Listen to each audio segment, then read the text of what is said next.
Good morning, everybody. It's Jeff Goldberg for the Sales Pro Network. We've skipped a few weeks. If you haven't watched us in the last few weeks, that's because we weren't here, but we're back today and I'm very excited. It's 7-Eleven. We should all go get a coffee today, except I don't drink coffee, but it is July 11th. I'm very excited. Before I introduce today's guest, oh, by the way, if you haven't joined us before, I'm a sales coach and trainer, and I work with both individuals and organizations to help them do one thing and one thing only: get measurable and sustainable sales increases. And I founded the Sales Pro Network to elevate the profession of sales. We've been doing these broadcasts for about 4.5 years now. And every week, usually every week, I either do a live training or I bring someone who can add value to the profession of sales. And today is no exception. But before I introduce today's guest, I'd like to remind everybody, if you haven't noticed, the year's half over. We are in Q3 now. And that means there's still time to pull things out if you're not on track to achieving your goals. If you aren't, now is the time to do something, though. Please do not wait till October or November and then go, oh my God, what am I going to do? I'm not going to hit my quota. It's too late at that point. The time is actually, by the way, I get calls like that in October and November constantly. Jeff, what do I do? Well, you should have called me in February or March or April, but right now is not too late. So please get some help if you need it. Read a book, go to a seminar, get a coach, talk to your manager if you've got one, but take action now. And with that, I'd like to introduce today's guest. She is a speaker, an author, and a metaphysical thought leader, and the founder of Me-taphysical, and we're going to find out what that means. Please welcome Kristen Clark. Good morning, Kristen. Good morning, Jeff. Boy, you've had your coffee. I love this. I actually don't drink coffee. I'm naturally like this. I love Kristen, I can't imagine myself on caffeine, to tell you the truth. I wake up, drink a little vodka, snort some cocaine. That gets me going. No, I'm just kidding. Yeah, great. Just kidding. Great combination. Kristen, could you maybe give us the 2 to 3 minute version of your background? What brought you up to this point? You're looking at her. No, I can't give a 2-3 minute of my background. I'm 59 years old. And it's, but if you want to know, just real quick, I have always loved the understanding the nature of our reality, however that means to you. It's subjective. And for me, it was always about magic and miracles. And I've never stopped. At some point, I did have to learn to embrace that instead of hide it, because who's going to accept that? And finally, it was like me. That's who's going to accept it. So there you go. Gotcha. So you say that you left behind the magic and miracles. No, I didn't leave them behind. Well, I'm sorry. You said you left behind spiritual fluff, which magic and miracles sounds like spiritual fluff, but you stepped into what you call metaphysical. So first of all, what does metaphysical mean? What does it actually? I don't know that everybody knows what metaphysical really means. It sounds very esoteric, airy-fairy. So what is metaphysical and what is metaphysical? Well, if you look up the term metaphysical in Wikipedia, it is basically going to say the study of the nature of reality. Well, what the hell does that mean? Exactly. I mean, again, it's such a huge, broad term that covers most spirituality, whether it's a organized religion, whether it's quantum, which is enormous, which is airy-fairy, fluffy fairies and dragons and all of that. It's basically the play of the nature of reality as it pertains to you. What are you seeing? What are you interacting with? And I believe we all really do seek out the magic, the miracles, especially salespeople. What do I have to do to get that success? But bottom line, I think we're just looking for freedom to be, do, have, what we want. And what is metaphysical? Metaphysical is when you constantly are playing in all these areas outside of you, constantly looking outside of yourself, you're going to find that one thing and one thing only never changes, never goes away. When you get very excited and get into religion, maybe for an hour out of the day, you're very involved in that religion, but then you're on to the next thing. You're over here doing this. You're making dinner. You're climbing a mountain. You're driving your kids to work. Whatever it is, everything in your reality, beliefs, ideas, feelings, everything, memories, they come in and they work with you and then they go. They always go.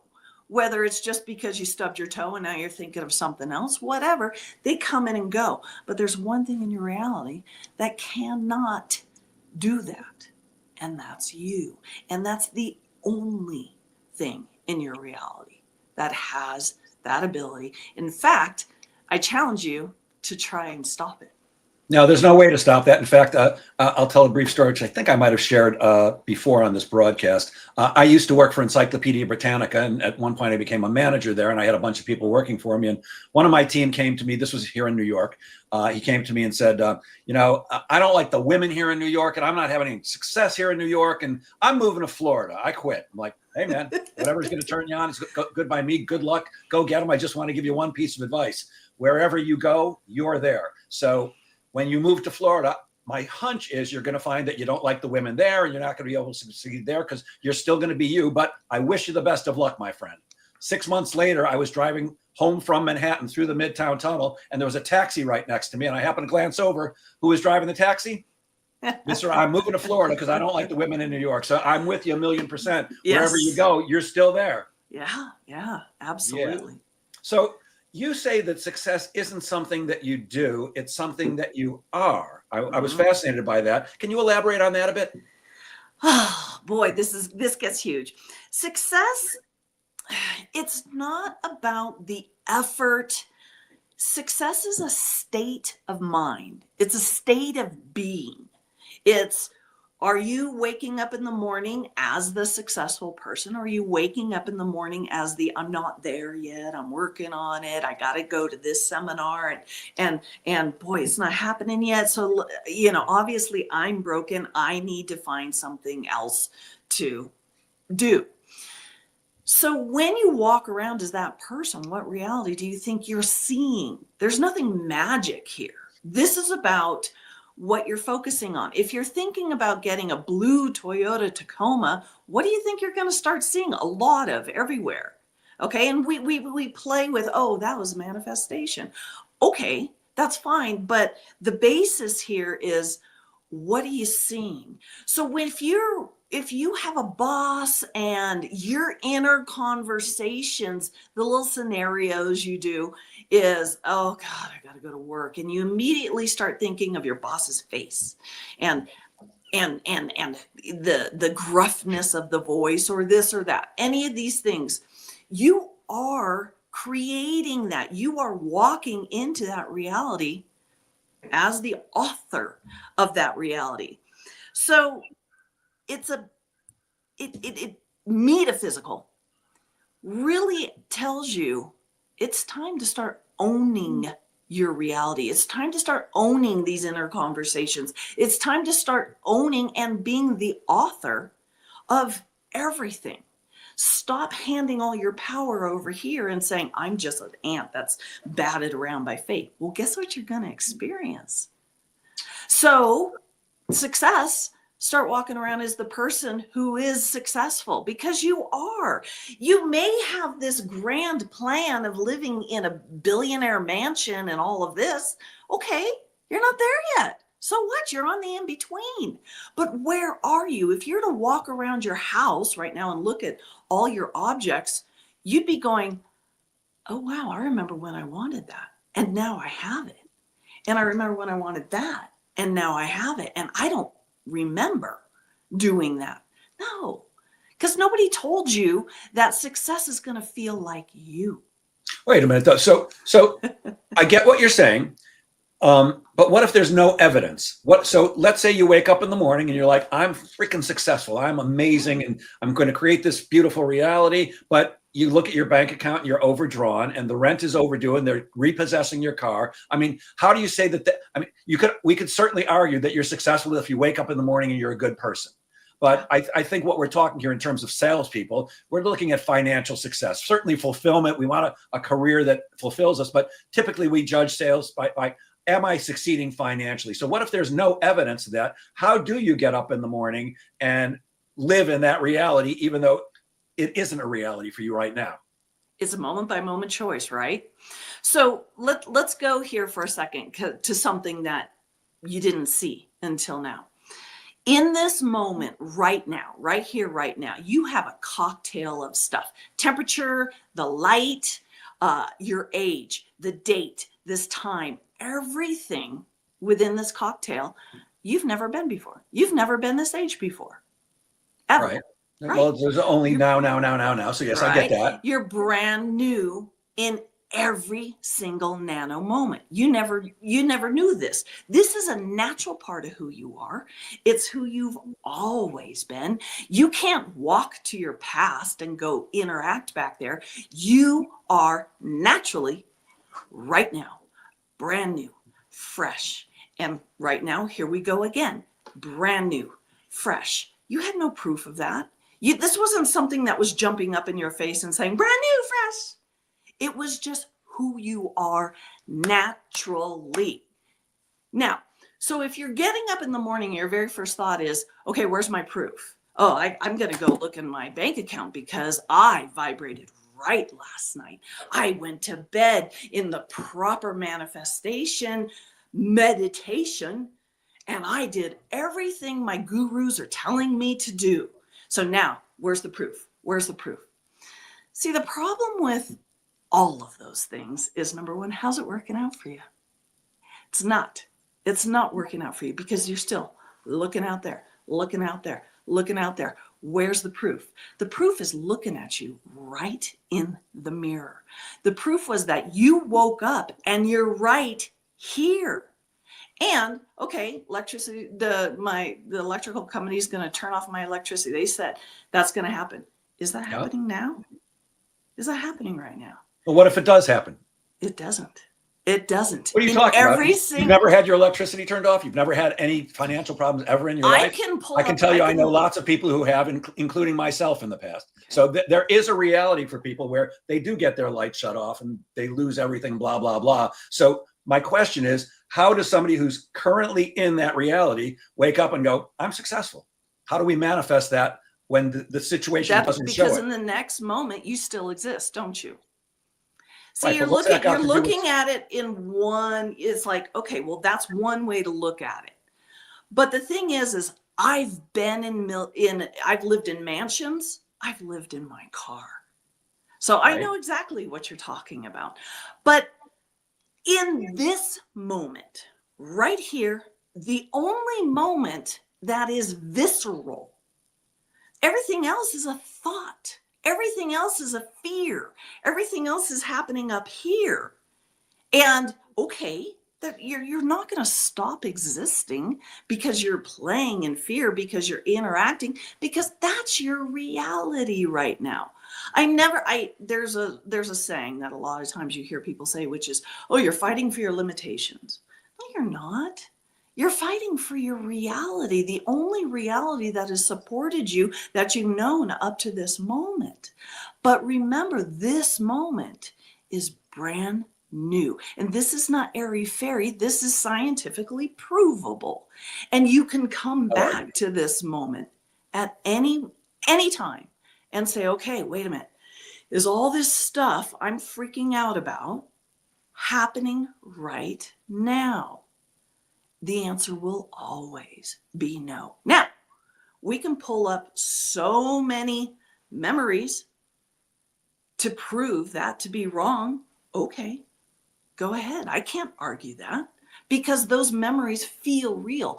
But again, that is a black hole that will suck you in and hold you there. There's nothing wrong with fear. Fear is a natural part of who we are. It's as natural as hunger.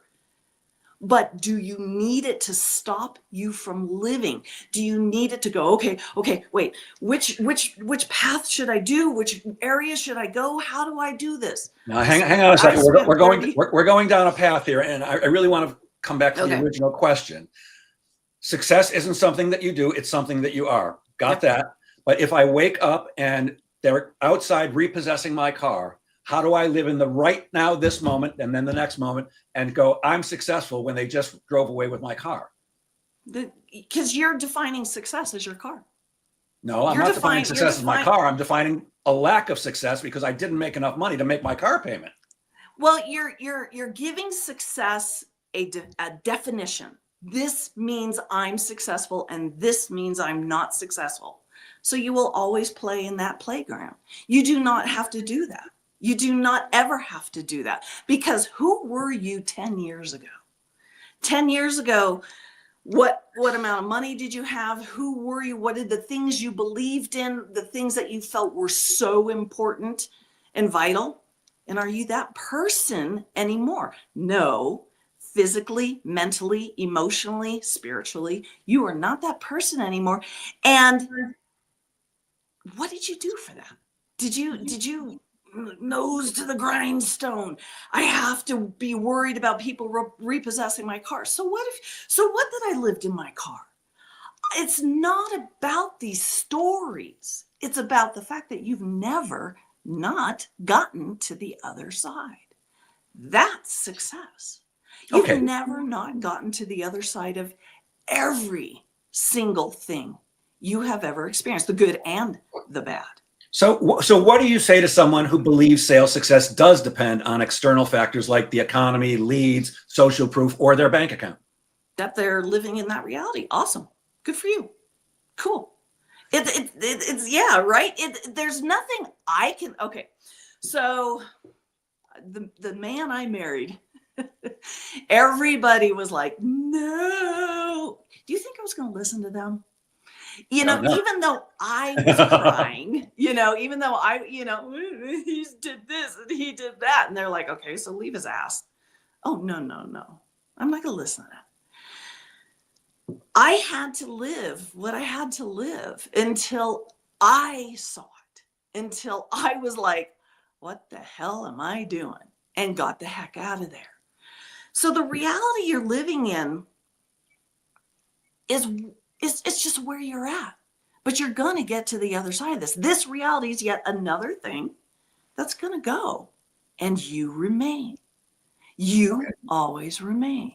So you talk about the difference between chasing success and choosing success. Mm-hmm. Can you explain what that looks like in real world sales or client attraction? Real world. Real world.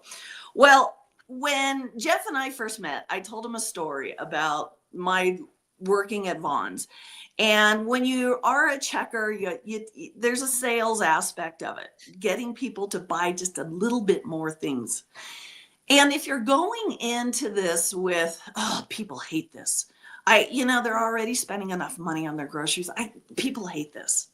I got to say these things, but people hate it. Well, how do you think it's going to go for you when you're approaching it that way? The same way it goes when people go, nobody wants to talk to me. Why should I even pick up the phone and call anybody? Exactly. Yeah, it's that attitude that comes through in your tone of voice and your vibration that does affect the person on the other end. But come back to your story. Yeah, no, absolutely. And that's in anything. That love, anything you're interacting with, your relationship, life responds to your frequency. What is your frequency? And your frequency isn't hard to change. It's as easy as pushing the button on your radio. That's a frequency. This number here picks up rock. This number over here picks up country. There are frequencies in the air all around you, all the time. We know this. Your TV picks them up. Your radio picks them up. You pick them up. And so when you are making it out to be, I'm picked on. I'm just not successful. I'm this, I'm that. What radio station are you tuned to? But see, when your radio is playing rock and roll, you don't call that a rock and roll radio. The radio is just playing music. You can change it at any time. Anytime. And it's simple. You don't have to sit there and meditate on how to change your radio station. I mean, you can, go for it, but you don't need to. You don't need to make this some big, hairy deal. You are the author of this reality. You are the radio playing the music. Did that make sense? Yeah. So that's the difference between chasing success and choosing. You're making the conscious choice. I am successful, blah, blah, blah. Okay, I get that. And you just mentioned the source of your reality. So you talk about being the source of your reality. How does that apply to something like sales, in which most people think it's about persuading or convincing, which I don't think you do either. No. Well, and you say most people. Who's most people? It's just you and me here. All right. And so here we are coming back to this now moment. It's just you and me. So if you're sitting here saying, no, before you're gone, are you saying that there's only you and me and there's nobody else in the world right now? Right in now, this moment, there's only absolutely. 2 people talking to each other. Yeah. Because all I can see is you. All I can see is me. So you live in a different reality than I do, then. That's for sure. Oh, absolutely. I know that there are other people out there. Okay. And that's one way to look at it. And that's one way to interact with your reality. And it's not right or wrong or good or bad, but you've got to live in here. You chose this house. So decorate your house. How are you living? And that's what it all boils down to. Are you going to let circumstances tell you what your house is? Okay. All right. That's fine. You can live there for a while, but at some point you get really tired of it. You get where you're like, I've tried this and I've tried this and none of it's working. And the only thing that's left right here, I have never stopped existing in any moment. So let me ask you this. Do you have any memory of not existing? Do I have any memory of non-existence? Yeah. How can I remember not existing? No, exactly. I don't have any memory of that. Well. Yeah, super simple, super simple. And yet you've got plenty of memories of everything else not existing. At some point in your life, things didn't exist. They exit your reality. Plenty of memories of other things not existing. Oh, you mean like a lack of money, a lack of love, a lack of something? Yeah. Yeah. Okay, gotcha. Okay, I'm with you. Or that Buddha statue behind you. At one point, that didn't exist in your reality. And right now it does. Yeah. Super simple. See, I'm going simple here. Because we look for the evidence within the difficult, the hard to, and again, how's that working out for you? Your answers are so simple. Occam's razor here. It's right here.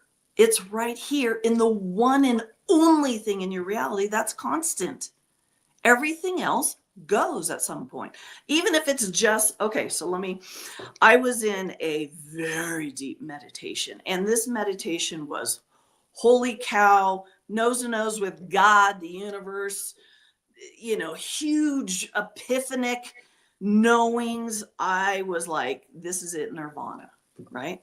And I've finally made it. I've stripped away the ego. I've done everything they say to do, and I'm in the middle of that. And what happens in California a lot? Earthquakes. And right in that moment, we had an earthquake.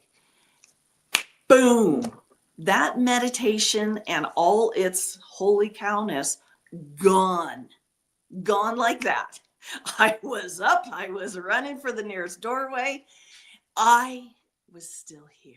Everything else that felt so enormous, so big, so much bigger than me, gone.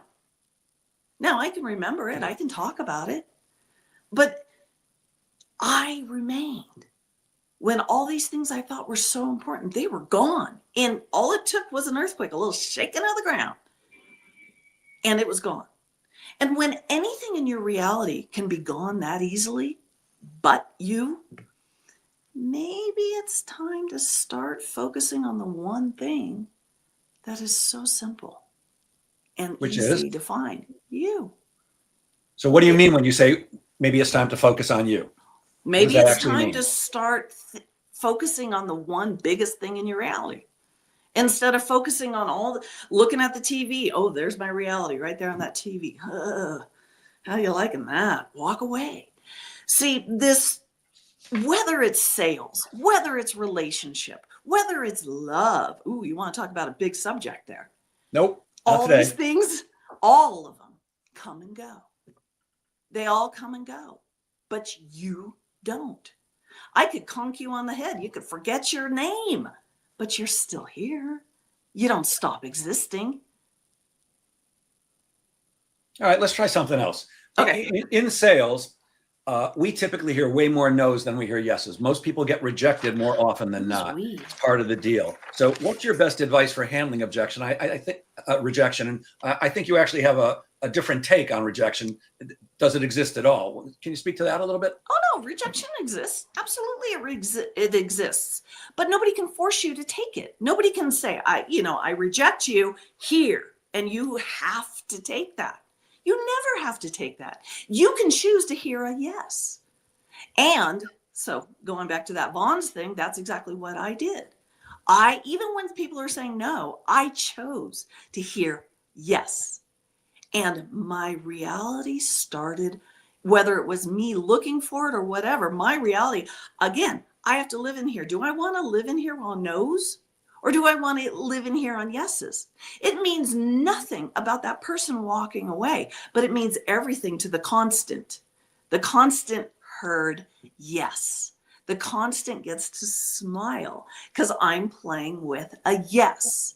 So you're saying ignore rejection, to call it something different.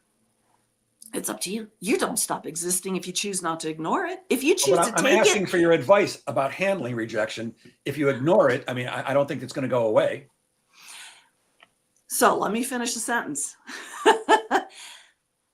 This isn't about, never is it about you and how you're interacting with circumstances. It's about you and how you're interacting with you. That's why it's me-taphysical. How are you interacting with you? What is the gift you want to give to you in every moment? This isn't about magic. This isn't about manifesting.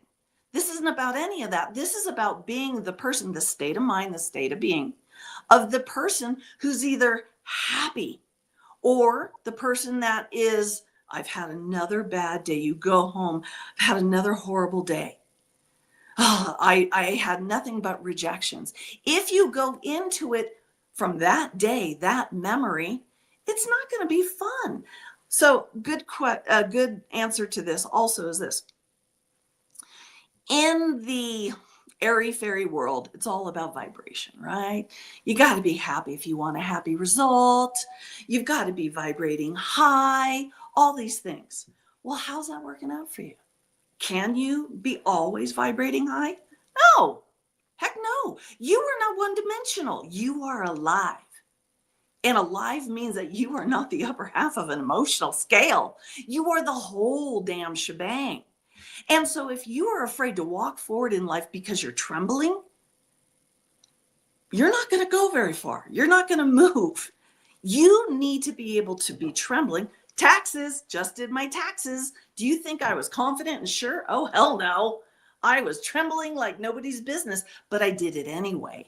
And I had a fantastic result. I'm saying the things that none of the Instagram people are going to say.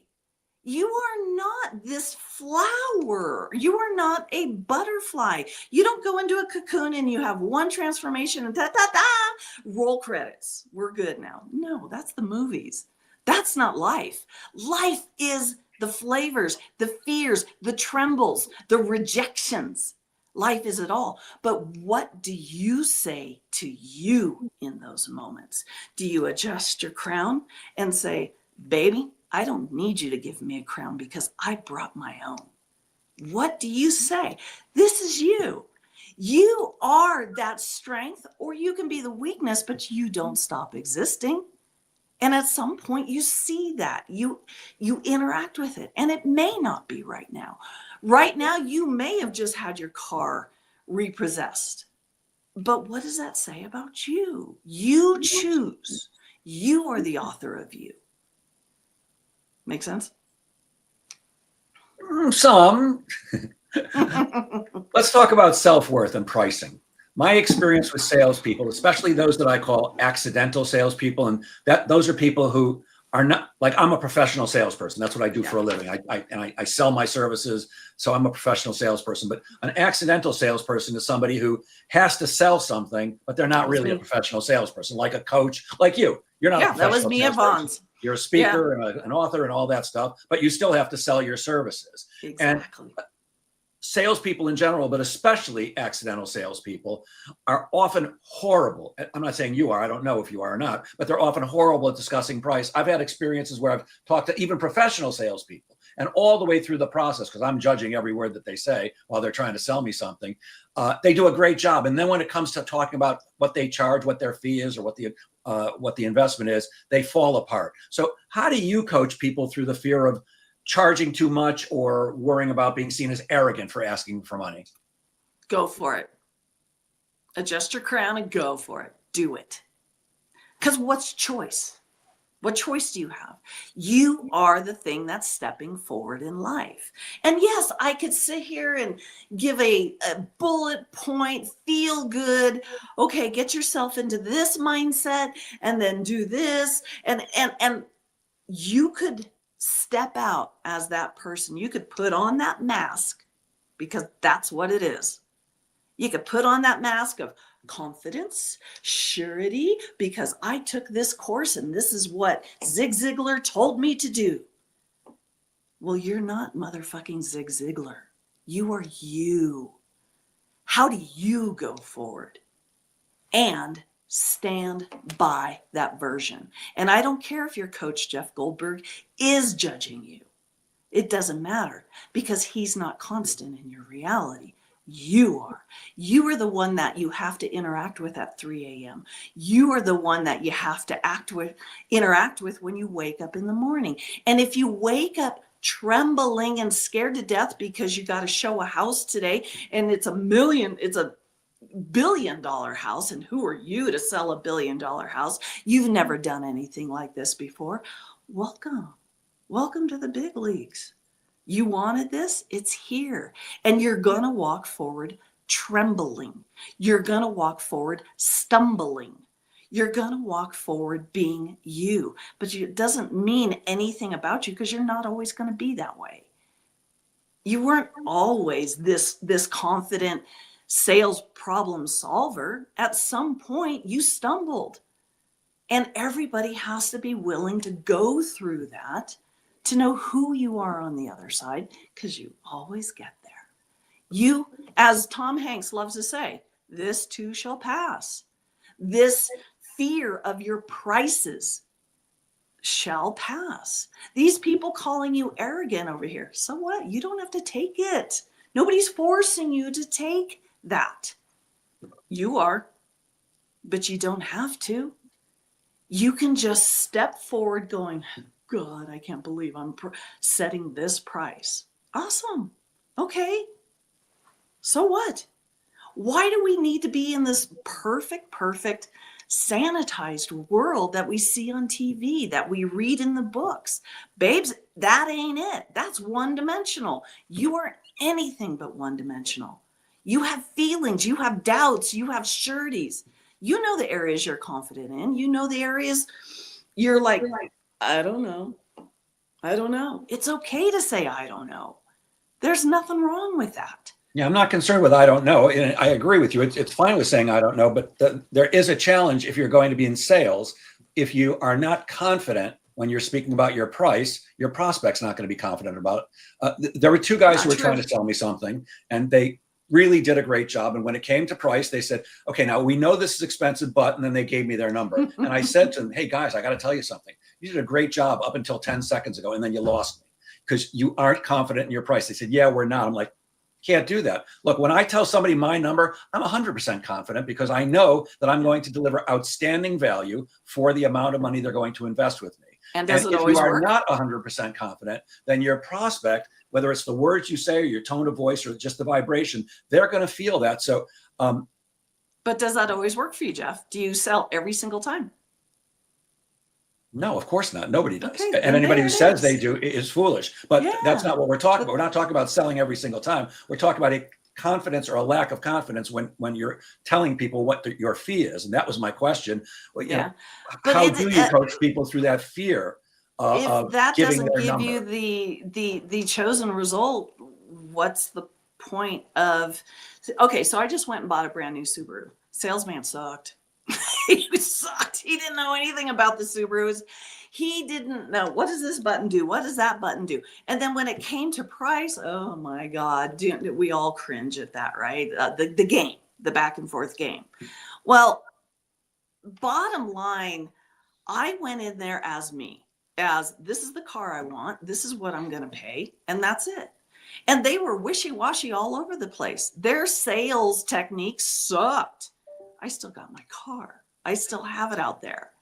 And so you're saying this is what, if you go into it with confidence, now what? What are you saying?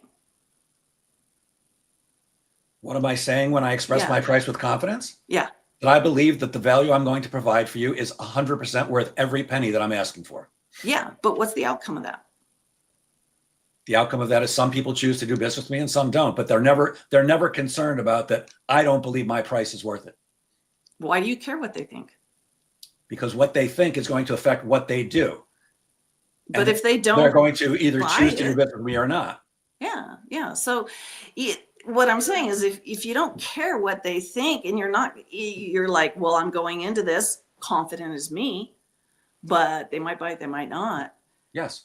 Yeah. So there's I have no attachment to the outcome. I'm confident, but I have no attachment to the outcome because I'm okay if people say yes and I'm okay if people say no. And the only reason I can do that, Kristen, is because I always have a line of prospects waiting to speak with me in my pipeline, as we call it in sales. So I don't need, I want to do business with everybody that I'm right for them and they're right for me, but I don't need their business. That's how I'm able to have that confidence because I know that my number is the right number and I'm not attached to the outcome. But my question was about how do you coach somebody who doesn't have that confidence, who does have a fear of it? Let's move on to something else, because you've mentioned this a couple of times, the word tremble. And what you say, you talk about trusting in the tremble, which I find fascinating. What is the tremble and how has that played out in your own experience, especially in times when most people might shrink? Yeah. This is huge. And this is recent for me because I used to always believe in you got to vibrate high. The tremble is that low area, the fear, the worries, the depression. Oh my God, I just lost everything. And you're down in the dumps. So the trust and the tremble is if you are holding yourself back because you're not vibrating high enough. I'm not there yet. I'm not there yet. I still worry. I'm still in fear. Then you are never going to move. And so for me, again, I'll bring up my taxes. It was ridiculous. I was putting off my taxes and putting off my taxes, doing my taxes. And finally, I was just like, my heart is beating. I'm scared. I'm shaking. But I'm going to do my taxes anyway because it's due and I have to. And there's a deadline. And I ended up having a fantastic result. What was the fear about? Huh? What was the fear about? Well, last year, my taxes were outrageous. I owed a ton of money, much higher than I was going to owe a ton of money again? Yeah. And because I made more money. So you were letting your past reality affect your present. Exactly. Okay. And so I didn't see that. And I was shaken. And then all of a sudden I was like, why? Number one, it doesn't matter. I have to do them and I have to do them now. And I realized I'm trembling. I'm shaking doing these. What the hell? Okay. I'm going to have to do it trembling. And it was like life called my bluff on my beliefs. It was like life said, you think you have to have high vibration to have a high result. Well, guess what? You're not vibrating high. You're vibrating as low as possible. And I still had a fantastic result. That made no sense. And I loved that because I said in the earlier thing about freedom, that freedom to not have to outsource or play spiritual Sudoku. It's like constantly checking. Am I vibrating high enough? Am I happy enough? Oh my God, life doesn't play that game ever. And so again, you walk forward as the confident, sure aspect of yourself, even when you're trembling, because you've always gotten to the other side, always. And circumstances at some point be damned because you're still here. You're still here. And it's so simple that people sometimes don't find the satisfaction answer they want in that. It's too simple. They want the whiz bang answer. They want the sky to tremble answer. Yeah, okay. Okay. There was a time I loved all that too. Gotcha. But it passed and I'm still here. All right. I wrote down spiritual Sudoku because I like the sound of that. You've manifested wild, like impossible things before, homes and turnarounds and breakthroughs and stuff like that. But you've also been very open about still waiting for the millions, the money. Mm-hmm. Can you explain what is manifestation and what does it mean to stand in the not yet without backing down? Oh, I love this question because it's where I'm at. It is the okay to say, I don't know, because when manifesting, okay, I want you on the next full moon because this one just passed. So the next full moon, I want you to strip naked, go outside, spin counterclockwise 5 times. And now everything will work out for you. Yeah. How's that working out for you? Life isn't this I Dream of Jeannie episode where you blink your eyes and what you want happens and now roll the credits. Life is this constant creation of being alive. I say alive like we're talking heart beating. No, I'm talking being. There's no rhyme or reason. There's no pretty little packaged way to do things and now everything will work out for you. It does. And when we're saying, okay, I'm vibrating high. I've been vibrating high for 30 years. Where's my millions? Well, if you were to kind of back off a little bit, take a look at everything around you, add up everything you've received over the years, you're going to find have had a lot more than millions, but that's too complicated. When you walk around your reality, not playing spiritual Sudoku, I mean, don't stop taking your temperature. Stop taking that spiritual temperature. My God. It's such a waste of time because whether I'm vibrating low, whether I'm vibrating high, whether I'm in the worst of depression, I'm still manifesting like a mofo. And I don't mean manifesting millions and cars and all of that thing. I'm here. I can go into my kitchen and there's coffee. I have electricity. Yes, they warned me they were going to turn it off, but for some reason I still have it. You have everything you need all around you. And if you're lost in your mind, oh my God, but this has happened to me and that has happened to me. Those are natural manifestations that come with the state you're playing with. So if you're playing with the state of the successful business owner, you're going to have immediately manifest, without trying, memories that are built into this state. Things happening, even if it's, I have a great story for you, but even if it's just something as simple as, I didn't think I had creamer for my coffee and there's creamer in the refrigerator. Oh, cool. And then now you're going to immediately manifest these memories to support that. Now, if you're walking around the state of the unsuccessful business owner, that manifests naturally without you trying. They're already built in, all these things. And the thing is this, you're not going to see the juxtapositions. You're not going to see, oh, yesterday I was the successful business owner and I manifested this and this and this. And today I'm not so confident. And now I'm manifesting this and this and this. You really don't see those things. Even though they're there, you don't see them because you are brand new in this moment right now.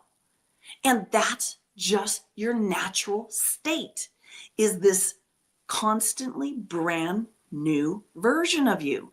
And so I said before, nobody told you success was going to feel like you.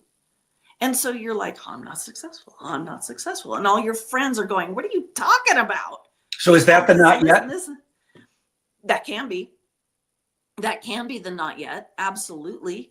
But if you see, the thing is this, I've talked about a lot of stuff today. There's a lot of, fun little packages to open here and explore down. And at some point, you're going to play there. You're going to play there. I'm not here to convince somebody this is the way to do it. All I can do is take people by the hand and say, look at this house I live in. This is so cool. Come check this out. And they might come out of this going, she likes that house, but I don't think I could live there. I don't think I could. There are plenty of people who prefer the beach. Some of us prefer the mountains. And the not yet version of you is realizing, and this is such a different direction that I don't think you want to go in, but I've had 3 NDEs, near-death experiences. And the one thing I've learned is that you don't die. And I'm not talking an invisible soul. I'm not talking about some consciousness. I'm talking you, this right here. Doesn't die, doesn't stop existing. And when you can play there, when you can explore there, there is this freedom. So you don't have to get everything done right now. I need success right now. I only have this many years left. I got to hurry up. You get to the point where it's like, I haven't experienced the sandbox of a millionaire. Like, I look at my bank account and I can see my portfolio and holy cow, I have this much money. I haven't gotten to experience that yet. You haven't stopped existing. Nobody's rolling credits. We have this idea that we have to have all the answers. You can play there. You absolutely can play there. You don't stop existing. But it's such a tight, hard, small place to live in. I'm trying to give you an infinite place to live in, where you can go, I don't have to hurry up. I don't have to be perfect. I don't have to achieve some preconceived notion of what I'm supposed to be at this age. I can relax. I can enjoy the sun, the green, the beach, my feet in the sand. I can relax. You say you don't sell your work, you embody it. And how does that close business? And how do you stay grounded in your truth if there is no evidence? I know we kind of touched on this a little bit before, but can you expand? Especially about not selling your work, embodying it. Yeah, if I'm trying to sell my work, I am putting quite the agenda on me. I'm going into a space that I have no idea who's going to be there. I have no idea what their beliefs are. I have no idea anything about them. And I'm going into it with this, okay, here's my bullet point list. This is what I've got to do. And instead of listening to these, whoever this is, and really listening and being willing to go completely exit stage left when I thought we were only going to the right, if I'm that tight, it doesn't serve me in any way at all. It makes it really hard to live. Because you come out of it going, God, I didn't get to ask this and I didn't get to say this. And you have this assumption that was what was going to make everything perfect. And so you keep creating that. But if you're willing to open yourself up to the new, which is right now, it's all you are, brand new in all moments. If you're willing to open yourself up to it, go nose to nose with the giant unknown that is that moment. It is, that's all it is. In every moment you are walking into the unknown. You have no idea if that airplane's going to fall out of the sky right now and land on your house. You don't know what's happening. You don't know what's going to happen. If you can trust the trembles within that unknown, because babies, that is the biggest tremble of them all. If you can trust that, all of a sudden there's this version of you that embodies it, that goes, this is mine. I created all this. You don't have to believe any of it. You see it. It's visceral. You feel it. You know it. It's right there. And yet we're always like, I gotta behave this way. I gotta do this. Okay, you're still doing it brand new. You're never out of this new moment. Always. Okay. And that really brings me to my next question. I think it's follows up perfectly. You say, I am the constant.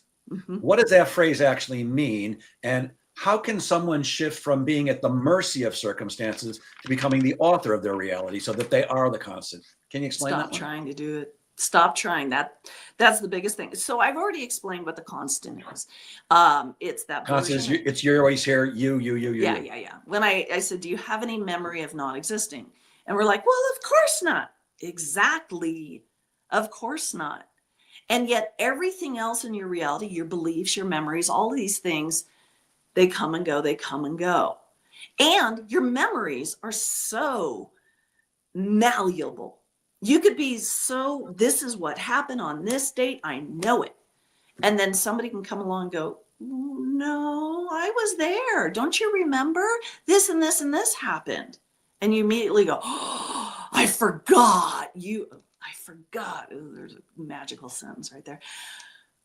You're right. And now all of a sudden, your entire reality and those memories that were so important just shifted for you.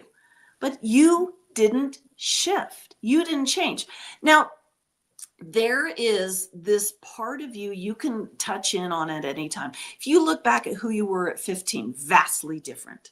You crazy different beliefs, things that you thought were important, things that you thought were, this is me, this is who I am for the rest of my life. You don't know shit. I know everything. You know who you were, the music you loved, all your beliefs. That person is dead. They're gone. Not my love of the same music.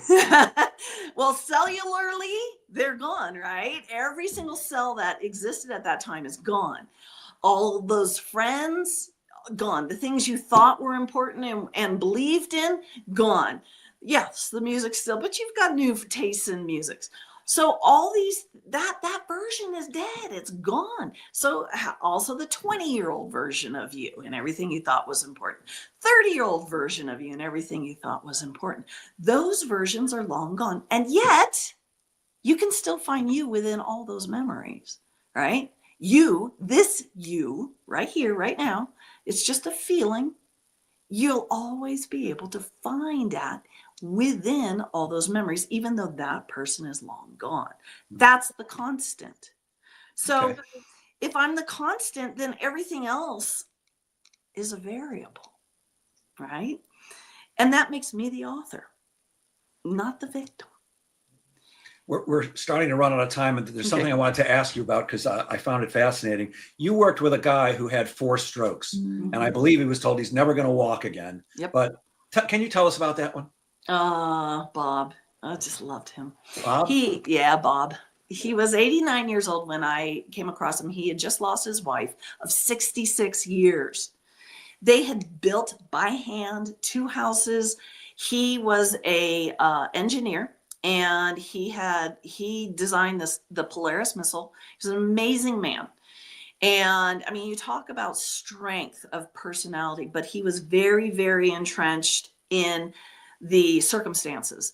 And so he was the father of one of my bosses, and she had reached out to me and said, hey, he has had 4 strokes. And this happens when people sometimes lose a long-term partner. They just give up, right? And she said, he's in a hospital bed in his living room. The physical therapist, the insurance, everybody says there's nothing that can be done. He can't even scratch his own nose. Sometimes strokes, you lose muscle memory. You don't paralyze, you lose muscle memory. So you can't do anything at all, anything. And so I knew him. I had met him a couple times, and I got there and I went over to his bed, and I was just, trying to talk with him, and he couldn't really talk. He couldn't really form words. And I said, listen, Bob, we can turn this around. I don't care what they've said. You and I together. Do you want to turn this around? And he was trying to answer. And I said, stop, take a breath. On the exhale, answer me. Because most of us don't realize that's how we talk. We talk on the exhale. And boom, out comes his voice. Yes. That's all I needed to know. And from that moment, I never looked at him as broken. I just looked at him as, okay, let's build. Let's build, instead of building a house, we're building a new Bob. We're not trying to get back to the old Bob. We're trying to build a new Bob. He was told he was never going to be able to walk, much less wipe his own ass. And the very first thing we did was learn to talk. And I asked him, what's your goal? I want an outrageous goal, a goal that makes no sense. And he said, I want to be able to walk. I want to be able to wipe my own butt. I don't want these people touching me. Okay. All right. And sure enough, a year later, he walked a mile. It took an hour and a half, but he walked a mile. And it was just walking in constantly knowing that today he's going to show me what he can do. Not I'm going to show him what he can do. He's going to show me what he can do. He's going to blow me away. He's going to wow me. And he sure as hell did. And it wasn't, he went from knocking on death's door and being told by everybody around him, this is what you have to do. And if you can't do that, that's it. We can't help you. And instead I walked in and said, how are you going to help yourself? Unbelievable. How are we going to do this? Just amazing. Kristen, we only have a couple more minutes, but I want to ask about this too before we go. You wrote a book called Living from the Gush. What's the gush? Gushy. It's what I've been doing this whole time. So if you won the lottery, you're going to gush about it. Guess what happened? So that book was written from a time where I felt that was how we should live. That's how we should live. That happy, that joyful. And life called my bluff on that. Life sent me, I did a nomad experience where I took off, and this was in 2020. And I visited all I lived out of my car and campsites, and this was on purpose. And I visited all the Western US national parks. And I thought nomading was going to free me of my fear. I was going to be that gushing person at all times. And life said, okay, come on, let's do this.